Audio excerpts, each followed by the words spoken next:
Okay, so today I took and Jeje.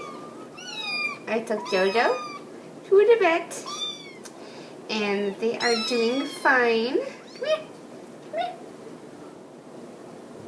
Oh, now you don't want to show off your climbing skills? Now that I have the video rolling? So I got Jojo and Jeje in Arkansas when I was recording Navy Davis's story.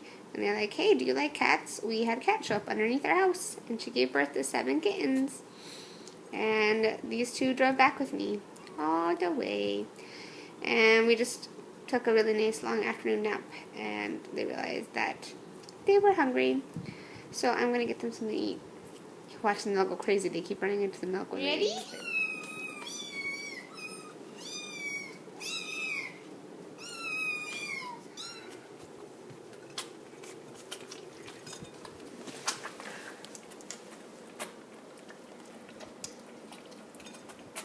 They also keep forgetting that I will rinse off their paws after they eat because they get so messy.